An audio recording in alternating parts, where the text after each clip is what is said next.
Hello mga be! Eto, kamusta kayo? How are you guys?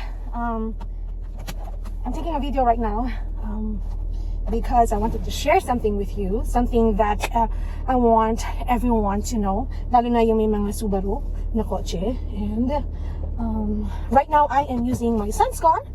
Okay, and this is kind of big.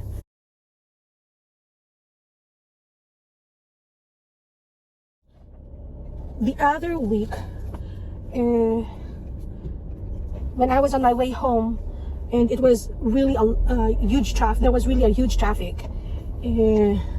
Biglang nag-light yung aking Oil Temp and also the ABS. Tapos yung isa na parang I think it's like friction, I think, or whatever you call that. At saka yung parang yung ganon, yung kotse na merong parang ewan ko kano yung parang sliding ba, unfortunately, that's not my language, so I can't really tell you the exact names, but I'll tell you later. But anyway, ang kwan ko lang dito, mga be, is because of that, I was gonna have my car towed, kasi nung, di ba, there was really heavy traffic. So I was able to Google what has happened kasi bigla na lang siyang nag-light. So all of a sudden, it just lit up. And so I got so worried because, it has never happened to me. It just didn't tell me, check the engine. Usually what happens when it's time for you to have your engine checked.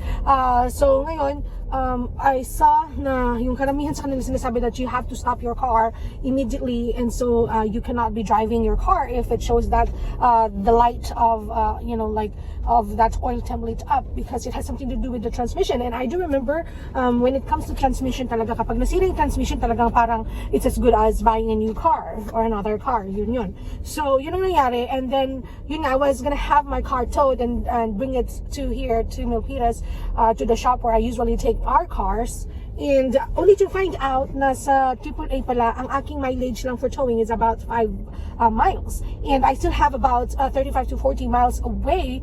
I have to say approximately 35, and that would have cost me, I cannot believe that, I was so in shock, okay, when I found out that I would have to pay almost $600. That's of course inclusive of tax. Hopefully yun lang yung amount talaga, yan na yung pinaka minimum. So you know what, I couldn't do that, and I would have taken my car to another shop somewhere in Morgan Hill where I actually had to stop. I stopped twice kasi yung una nawala, tapos bumalik siya just few miles, like even less than a mile, I think.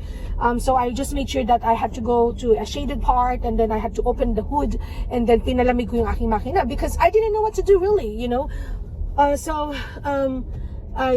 Kaso nga lang, if I were to leave my car somewhere else where, yung sa Morgan Hill, tapos sabi nila sa akin na they won't be able to check it until the following day. So, it doesn't make sense to me that I have to come back and back and forth, So, I called my husband, si Babes Bud, and he came to the rescue. He thought that we only needed oil sa aking transmission, and so he got a transmission oil, and he came all the way from, from the Bay Area to my place, to where I was. So, but I was able to drive my car a little further, siguro mga 2 miles or 3 miles before it lit up again. Kasi nawala siya, tapos nag-light up ulit siya. So, yun, doon na kami nakita. Tapos paalis na sana kami nun kasi nawala naman ulit. So he told me that he was gonna stay behind me, drive behind me and just follow me, and if it light up again, I'm just gonna magpapagilid nila ako. I was gonna just stop driving again. So kasi it's freeway, so it's really, hard to stop along the freeway. So ayun nga, sinabi ng asawa ko, yun nga. Tapos pagkalabas pa lang namin doon sa Target, ng compound ng Target, kasi doon na kami nakita, tsaka doon na rin, mabuti na lang eksaktong nandoon din ako na nag-light up ulit yun. So ayun, nag-light up siya ulit, so I had to stop him, I had to stop driving, and I had to park my car again, and then he did something, tapos nawala. Okay, so I was able to come home, we were able to come home, sinundan niya ako. So can you imagine that, coming from work, tapos nakauwi na ako. Usually it takes me 2 hours to come home.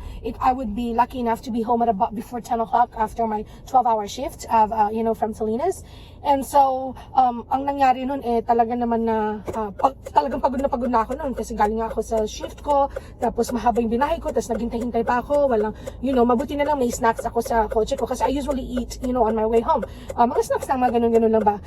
Tapos ayun, nakauwi naman kami ganun. ganun. So almost mga past 1:30 na kami nakauwi kami. Tapos ngayon may ginawa si Bad that weekend he did something to my car and then nawala. Tapos nung Saturday nung Sunday hinatid ako ng asawa ko because it was the 4th of July, so he didn't have work the following day because it was a long weekend, so walang naging problema sa kotse ko. And then I went to work Monday night. However, nung umuwi na ako, sabi ko gano'n, ay salamat, hindi na siya nagla-light up. And then all of a sudden, nag-light siya ulit, it lit up again. So, but I was so thankful that it happened while I was backing up, like parking my car in our garage. So, having said that, you know, I told my husband and then wala, ganon. So, then I took my car to the shop yesterday. So now I am driving my son's car and it's pretty heavy, and hindi lang siya pretty heavy, you know, nako, lumalaklak siya talaga ng gasolina. It's only a 5-cylinder, but oh my gosh, almost $70 ang full tank ito. Okay, and this is even just a regular gas. But yun nga, kasi wala na akong option kasi iniwan ko yung kotse ko. Now, just to you know, raise an awareness. Yun, di ba, nabubulol pa ako. When I took my car to the shop, if I would have taken it to the dealership, it would cost me a lot, even just to diagnose my car. Okay, so my car is Subaru Forester, and only to find out nung nagkuhan na yung sa shop, I believe it's from 2013 to 2020 Forester Subaru. Tapos yung iba naman yata Impreza, I think it's 2012 if I'm not mistaken, up to 2020. Talagang yun daw pala ang very common problem ng Subaru. And you know, like, and I also looked over the internet and I saw a forum that there were a lot of people like complaining the same thing, that their Subarus, their oil temp, yung ABS, I think the tawag din is automatic brake system ba? Hindi ko alam. Like I said, it's not my language. So, and also that friction thing and yung ganun, ay talagang nagla-light up din sa kanila. And they have already spent so much money taking their cars to the shops na talaga naman daw na parang nahihirapan sila mag-resolve the problem. So, now my car is in the shop, and you know, I got a, you know, like parang a better deal as compared to if should have I taken it to the dealership or to another shop. Tsaka ito naman kasi napagtatasan ko to, you know, I made a vlog you know, on this auto shop, and I can really rely on them, and they're really good and pretty honest for all these years that I've been, you know, with them taking care of my car. Although first time ko lang po talaga ito na dinala ko yung kotse ko sa sa shop for another reason, not just, you know, for checking the engines or, you know, yung parang maintenance, or for ang tawag po nun yung for oil change yun. So oil change, alam mo, nag-uso yung oil change, I don't even understand what it truly means, but yeah. Anyway, ayun, so kung magkano man yun, hindi ko na lang masasabi, pero I know that you know, like, I just hope na talaga mahal din talaga, kasi, you know, it was an unexpected, hindi pwede, masyado maliit. Ito mahirap sa malaking kotse kasi ang liit-liit na tong space na pag ikuha pa, hindi ako marunong park ng paharap, kaya nahihirapan ako for some reason. Anyway, yun nga. So I would just like to share this information to you know, whoever is watching my video, that if you have a Subaru, you know, Subaru is so known to be a safe car and a very reliable car. And however, you know, I believed, you know, that Subaru is like the perfect car, you know, sa mileage, you know, sa gasolina, lahat talagang, you know, lalo na sa akin kasi it's only 4-cylinder, and yet it is a all-wheel drive, you know, so napaka-smooth ng kanyang the drive and everything.